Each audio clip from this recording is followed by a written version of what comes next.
Now I want to get to the part where he talks about me and Nicole. Let's take a listen. You know, Tim Miller, this other Looney Tunes, you know, he was supposedly a Republican operative.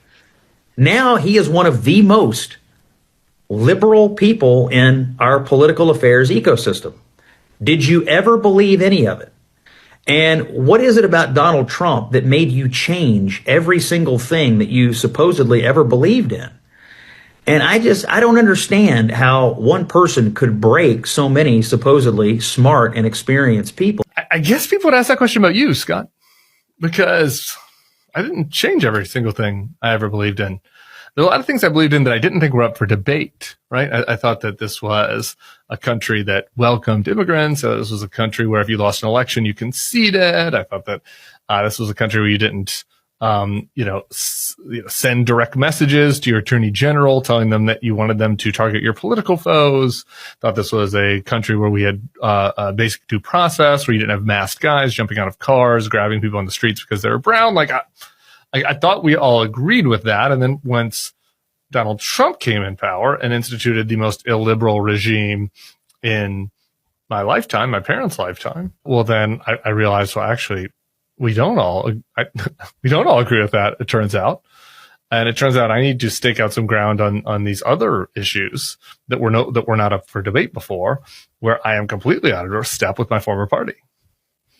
I think that makes a lot of sense. And so when Scott says I've become one of the most liberal people in the ecosystem, I know he means that as a pejorative, but I take it as a badge of pride. Because to me, liberal means defending the liberal values that undergird our society. And our president is an illiberal wannabe autocrat. But that was the last time Jennings would ever decline to share his opinion, because he soon joined CNN, where he made a name for himself as a rare conservative voice who would openly attack Donald Trump. He's clearly violated his oath of office to preserve, protect, and defend the Constitution. This is outrageous. It's beyond the pale. Every Republican ought to be able to say so. We need a new nominee. If we nominate him again, we will lose. It sounds like an unhinged, deranged person has gotten loose and is out on the street and may be a danger to themselves and others. Exactly. Scott Jennings is a principled man who knows Donald Trump is a danger to the party. He's not going to backtrack. You're certainly not going to see Donald Trump suddenly praising him for his total compliance, say, I don't know, 2 years later. You know, we have a man here that I don't know, but he's defending me all the time on CNN. And he defends me really well. Scott Jennings. Where's Scott? Michigan.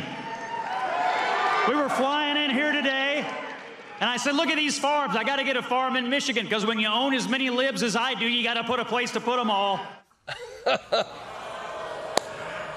And the person sitting next to him on the plane said, okay, I'm going to put my headphones in now and just listen to a podcast. Cool.